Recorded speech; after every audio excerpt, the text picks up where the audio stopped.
ఈరోజు కార్యక్రమంలో పూర్వభద్ర నక్షత్రంలో జన్మించిన వారి యొక్క గుణగణాలు, వారి బలాలు, బలహీనతలు తెలుసుకునే ప్రయత్నం చేద్దాం. పూర్వభద్ర నక్షత్రం జ్యోతిష్శాస్త్రరీత్యా గురుగ్రహం ఆధిపత్యం వహిస్తాడు.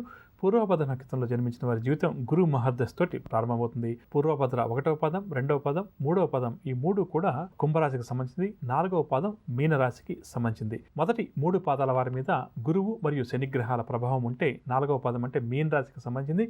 మీనరాశికి గురువు ఆధిపత్యం వహిస్తాడు. నక్షత్రానికి కూడా గురువు ఆధిపత్యం వహిస్తాడు కాబట్టి వీరి మీద గురుగ్రహ ప్రభావం చాలా ఎక్కువగా ఉంటుందని చెప్పవచ్చు. పూర్వభద్ర నక్షత్రానికి అధిదేవత అజైకపాదుడు. మనుష్య గణం నాడి విషయానికి వస్తే ఆదినాడి, యోని విషయానికి వస్తే సింహం యోని అని చెప్పొచ్చు.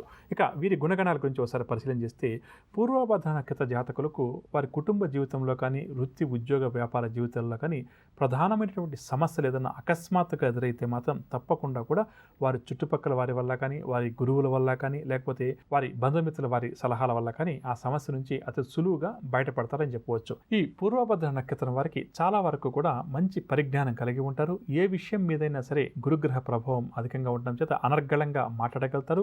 ఏదైనా ఒక విషయం నేర్చుకోవాలంటే వీరు వెంటనే నేర్చుకుంటారని చెప్పవచ్చు. అంటే కొంతమంది ఒక విషయం ఏదైనా నేర్చుకోవాలనుకోండి 10 రోజులు 15 రోజులు పడితే ఈ పూర్వభద్ర వారు 1-2 రోజుల్లోనే ఆ విషయాన్ని నేర్చుకోగలుగుతారని చెప్పవచ్చు. ఇక పెద్దల పట్ల గౌరవ భావం మరియు భయం కూడా కాస్త అధికంగా ఉంటుంది. అది తల్లిదండ్రులు కావచ్చు, తాత ముత్తాతలు కావచ్చు, లేకపోతే వారి గురువులు కావచ్చు, ఉపాధ్యాయులు కావచ్చు, ఎవరినా కూడా కావచ్చు. పెద్దల పట్ల భయము, గౌరవం రెండూ కూడా వీరికి సమపాళ్ళలో ఉంటాయని చెప్పవచ్చు. ఇక వీరి వృత్తి విషయానికి వస్తే సాధారణంగా కూడా వీరు ఏకపక్ష నిర్ణయాలు తీసుకుంటారని చెప్పవచ్చు. అంటే ఒకవేళ వీరు ఉద్యోగం చేస్తుంటే ఉద్యోగానికి సంబంధించి కానీ, వ్యాపారంలో ఉంటే వ్యాపార వర్గానికి సంబంధించిన వారు ఎవరైతే ఉంటారో వారికైనా ఏం చేస్తుంటే ఏదైనా నిర్ణయాలు తీసుకోవాలన్నప్పుడు సొంతంగా ఆలోచించి నిర్ణయాలు కాస్త అధికంగా తీసుకుంటుంటారు. దీనివల్ల ఏంటంటే కొన్ని కష్టాలు కూడా వీరికి ఎదురవుతాయి.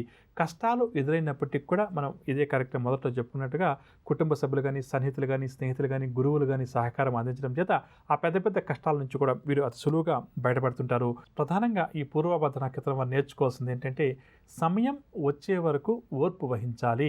సమయం వచ్చినప్పుడే మన ప్రతాపం మనం చూపాలి. అంతేగాని సమయం గురించి ఎక్కువ ఆలోచన చేయకుండా నాకు ఇప్పుడు వెంటనే ఇలా తోచింది, నేను ఇలా మాట్లాడుతాను, ఇలా చేస్తానని చెప్పడం మాత్రం వీరికి ఇది మంచిది కాదు. కాబట్టి సమయం కోసం వేచి చూసేటటువంటి ధోరణి కొంతగా వీరు కానీ అలవాటు చేసుకుంటే జీవితంలో వీరు నిజంగా కూడా చాలా మంచి స్థాయికి వెళ్తాడు. స్వతహాగా భగవంతుడు చిన్నప్పటి నుంచి ఎటువంటి తెలివితేటలకు ఎటువంటి లోటు లేదు, విషయ పరిజ్ఞానికి లోటు లేదు. కానీ ఏ సమయంలో ఏం చేయాలి, ఏం చేయకూడదు, ఎప్పుడు చేయాలి అన్నది కొంతవరకు వీరు అవగాహనగా ఏర్పరచుకుంటే జీవితంలో వీరికి ఇంకా కష్టాలు, నష్టాలు, దరిదాపులకు కూడా రావని చెప్పవచ్చు. అదృష్టానికి దగ్గరగా వీరి జాతకం నడుస్తుంది.